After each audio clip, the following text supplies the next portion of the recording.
Hi, my name is Allison Bjorkedal, and I play the harp. The harp is a stringed instrument, and it's one of the oldest in the world, people think. The first harp was probably a hunter with his bow and arrow, and when he let go of that arrow, the bow made a satisfying twang. Well, eventually they wanted more than one sound, so they put more and more strings until we end up with this giant instrument called the harp. The harp has 47 strings. That's a lot to keep track of. Do you see anything on the harp that might help me figure out which string is which? That's right. Some of the strings are colored. I have red strings and I have black strings, and then the rest are clear. And those strings are my bookmarks. The red strings help me know where I'm at, and then I can look for black strings when I want to make different sounds. So some of my strings are colored. The strings on the harp are kind of like the white notes on the piano. And I pluck them with my fingers. I can pluck lots at once. I can even do a really cool technique called a glissando. That's where I glide my fingers up and down.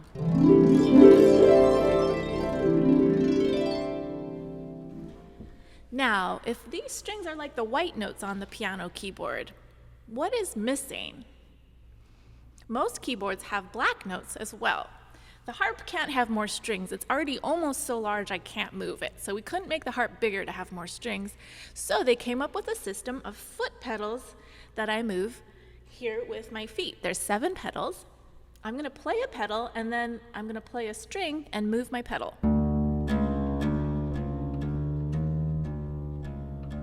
Did you hear the sound change? That's my pedal. It helps me to make the sharps and the flats in music, or the black notes on the keyboard, if you know what that looks like. Now, a lot of people, when they think of a harp, they think of angelic things, or happy, calm things, or fairies. And I really like that about the harp sound, but I also like to show people that the harp can sound a little different from just all of those kind of happy, gentle things. So today for you, I'm going to play a piece. The composer is her name is Catherine Cater. She lives in Oregon, and she's still alive. And she wrote a song or a piece of music rather, called Secret Agent Super Bunny. And this is what she tells us about it. Little rabbits sneak past the owls, coyotes, and foxes, and into my garden. So as you listen, you can imagine a little bunny trying to sneak past all of those predators and in to get some delicious carrots.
This next piece is by living composer Ian Clark, who happens to be a flute player as well, and the title of this piece is The Great Train Race.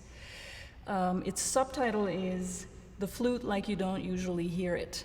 Normally we hear the flute be playing really nice melodies with a beautiful focused sound. For instance, a simple scale would sound like.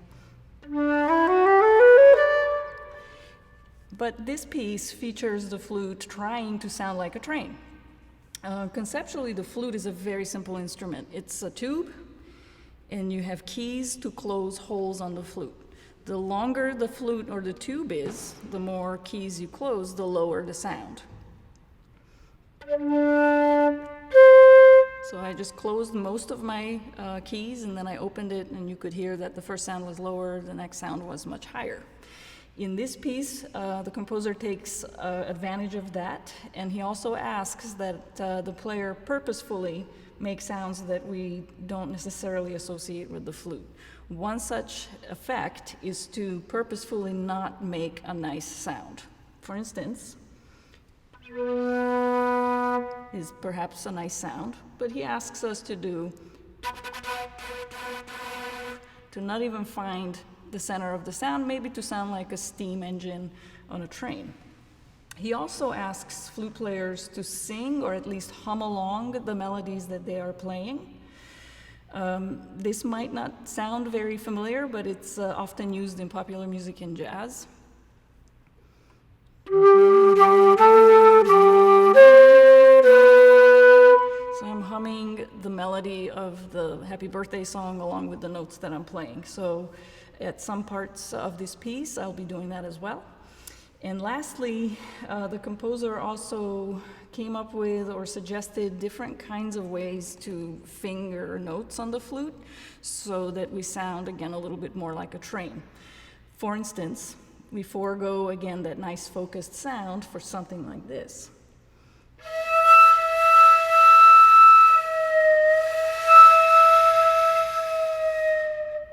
To sound like a train whistle. So here it is, Ian Clarke's The Great Train Race.